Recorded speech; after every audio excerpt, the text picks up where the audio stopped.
ভোটাধিকার হরণ, ক্রসফায়ার, গুমখুন সহ সর্বশেষ ছাত্র আন্দোলনে দমন, পীড়ন ও গণহত্যা চালায় বাংলাদেশ আওয়ামী লীগ। এমন জঘন্যতম অপরাধের কারণে বাংলাদেশের রাজনীতিতে বিলুপ্তপ্রায় ও রাজনীতির মাঠে গ্রহণযোগ্যতা ও অধিকার থাকতে পারে না দলটির।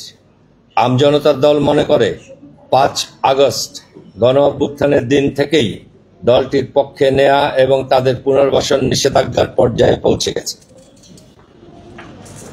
বাংলাদেশের নাগরিকদের উদ্দেশ্যে দৃষ্টি আকর্ষণপূর্বক আমরা একটি গুরুত্বপূর্ণ বিষয়ের অবতারণা করছি। গত 30 এপ্রিল 2025 ইংরেজি তারিখে সংবাদ সম্মেলনে আমাদের দল এ বিষয়টি পূর্বেও তুলে ধরে। তা হল ডক্টর ইউনূসের নেতৃত্বাধীন অন্তর্বর্তীকালীন সরকার রাজনৈতিক দলসমূহের সাথে কোনো প্রকার পরামর্শ ছাড়াই রাখাইন অঞ্চলের সাথে সংযোগপূর্বক একটি করিডোর প্রদানের সিদ্ধান্ত নেয় বলে পররাষ্ট্র মন্ত্রণালয় মারফত আমরা জানতে পারি। আমজনতার দল মনে করছে রাখাইন প্রদেশে আমেরিকা তথা জাতিসংঘের প্রতি নতজানু হয়ে এই সিদ্ধান্ত গ্রহণ করেছে আমাদের সরকার। বাংলাদেশের জনগণ 5 আগস্টের পরে আওয়ামী লীগের রাজনীতি এই দেশে নিষিদ্ধ ঘোষণা করেছে। পাশাপাশি ভারতীয় আগ্রাসনকে বৃদ্ধাঙ্গুলি প্রদর্শন করেছে। কাজেই নতুন করে যে কোনো পরাশক্তির আগ্রাসন এলে দেশের জনগণকে সাথে নিয়ে সর্বোচ্চ লড়াই করবে এবং আবারও বৃদ্ধাঙ্গুলি প্রদর্শন করবে আমজনতার দল। এ বিষয়ে সরকারের নতজানু পরিস্থিতির পরিবর্তন না হলে দেশের সার্বভৌমত্ব রক্ষার স্বার্থে সরকারকে রাষ্ট্রের অংশীজন ও জনগণকে সাথে নিয়ে রাজপথে মোকাবেলা করব আমরা। আরেকটি গুরুত্বপূর্ণ বিষয় আমজনতার দল সামনে আনতে চায়। আমরা খবর রাখছি ফ্যাসিবাদ বিরোধী আন্দোলনের অনেক দল ও গোষ্ঠী স্বৈরাচার সরকারের প্রতিনিধি ও দোসরদের তাদের দলে জায়গা দিচ্ছেন।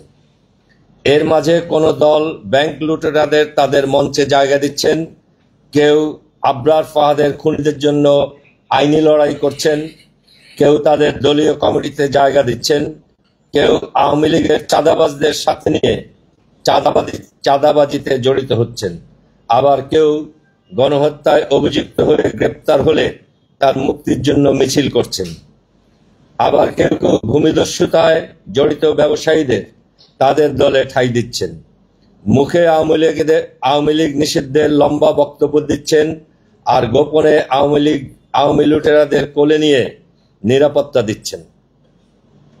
রাজনৈতিক পরিমণ্ডলে এমন লজ্জাস্কর কাজের জন্য আমজনতার দল নিন্দা জানাচ্ছে। আমজনতার দল অঙ্গীকার করছে যে কোনো পরিস্থিতিতে আওয়ামী লীগ মাঠে নামলে তা প্রতিহত করার সর্বোচ্চ চেষ্টা করা হবে। যেভাবে 24-এ গণ অভ্যুত্থানে আমরা বুক চিতিয়ে লড়াই করেছি, সেই সাথে যে সকল দল বা দলের নেতা কর্মী আওয়ামী লীগ ও তাদের দোসরদের পুনর্বাসনে জড়িত হবে তাদেরকেও প্রতিহত করার অঙ্গীকার করছে আমাদের দল। ধন্যবাদ আপনাদের সবাইকে।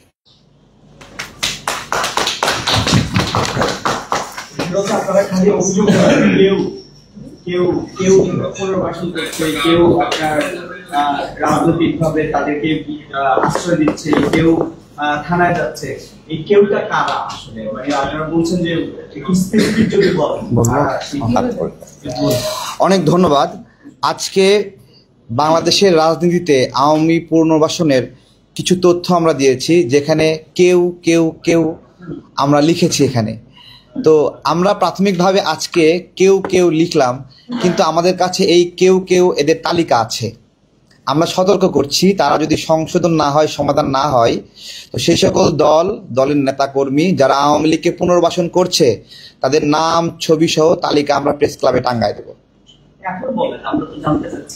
আমরা সুযোগ দিচ্ছি, তারাও গণ অভ্যুত্থানের অংশ ছিল, কিন্তু গণ অভ্যুত্থানের অংশ হয়ে এইভাবে বেইমানি করছে। প্রাথমিকভাবে সতর্ক করা আমাদের কাজ। সতর্কতা না শুনলে তাদের মুখোশ আমরা উন্মোচন করব। বিষয় হচ্ছে ৭০-এর পরে বা ৭১-এর পরে আপনি জানেন যে বামপন্থী দলগুলোকে শেখ মুজিব নিষিদ্ধ করে দিয়েছে। শেষ পর্যন্ত বামপন্থী দলগুলো রাজনীতিতে অস্ত্র হাতে তুলে নিয়ে সর্বহারা পার্টিতে পরিণত হয়েছে। এই বিষয়ে এই মুহূর্তে আপনারা যেভাবে আওয়ামী লীগকে নিষিদ্ধের দাবি জানাচ্ছেন, এটা কি কোনো ধরনের সুবিবেচনা রাজনৈতিক মাঠে? আপনারাও রাজনীতিবিদ, কারণ আপনাদের আগামী 50 বছর হয়তো আল্লাহ বাঁচা রাখলে এবার রাজনীতি করতে হবে। এটা কোন ধরনের সুবিবেচনা? এত বড় রাজনৈতিক দল যদি আন্ডারগ্রাউন্ডে চলে যায়, সেটাকে আপনারা কিভাবে মনে করেন? আপনি বলেন। জি, ধন্যবাদ। আপনার প্রশ্নটা খুবই জরুরি এবং আমার মনে হয় এই প্রশ্নের মাধ্যমে অনেকগুলো প্রশ্নের উত্তর পেয়ে যাবেন আপনারা। দেখেন, আপনি যে সময়টার কথা বলছেন সেই সময়ে জুলাই গণহত্যার মতো কোনো গণহত্যা সংঘটিত হয় নাই। সে সময় 30,000 মানুষ মারা গিয়েছে। না, সেটা হচ্ছে আওয়ামী লীগের সরকারের হাতে। না, প্রথমে একটা কথা বলি, তুলনার ভেতরে আমরা যেতে চাই না, ঠিক আছে? আমরা এখন যেই বাস্তবতাটাকে আমরা নিজেরা চোখে দেখেছি, আমরা সেই বাস্তবতাটাতে সুনির্দিষ্ট আলাপ করি। তুলনায় গেলে ফোকাস নষ্ট হয়ে যায়। রাজনীতিবিদরা তো ইতিহাস থেকে শিক্ষা নিয়ে নিশ্চয়ই শিক্ষা নিচ্ছি তো, কিন্তু তুলনাটাতে এখন যাচ্ছি না। আওয়ামী লীগের মিনিমাম বলা হয় 30% ভোট আছে, ফাইন, সেই ভোটটাকে আমরা কেউ ডিনাই করছি না। কিন্তু গণহত্যাকারী কোন রাজনৈতিক দল তার সেই নিজের দেশে রাজনীতি করার অধিকার রাখে কি না? উত্তর হচ্ছে না। যে অপরাধ তারা 2024-এ করেছে, আপনি গত 16 বছর বাদ দেন, 75-এর আগেরটাও বাদ দেন, শুধুমাত্র সেটার পরিপ্রেক্ষিতেই জার্মানিতে যেমন, ইতালিতে যেমন নাজি বাহিনীকে নিষিদ্ধ করা হয়েছে, জাপানেও করা হয়েছে, সেই একইভাবে আমরা তো মানবাধিকারের বা মানবতার বাইরের কোনো দেশও না, জনগণও না। ওই একই কারণে, এবং জাতিসংঘের যে রিপোর্ট এসেছে আপনারা দেখেছেন, সেখানে সুস্পষ্ট মানবতা বিরোধী কাজের প্রমাণ পাওয়া গেছে। শুধুমাত্র তার ভিত্তিতে আওয়ামী লীগকে সংগঠন হিসেবে প্রকাশ্যে রাজনীতি থেকে বিরত রাখা যায়। এটা নিয়ে যারা মানে ইনিয়ে বিনিয়ে আলাপ করেন, তারা আলাপ আলোচনা চালিয়ে যেতে পারেন, কিন্তু জনগণের, আওয়ামী এবং আওয়ামী দোসর, সিপিবি, ওয়ার্কার্স পার্টি, কি বলে, রাশেদ খান মেনন এবং জাসদিনু, এরা বাদে আর সারা দেশের মানুষ একাত্তা আছে, আপনারা স্বীকার করেন কি না করেন। সেই পক্ষ থেকে আওয়ামী লীগকে নিষিদ্ধ করলে দেশে কি অরাজকতা হবে?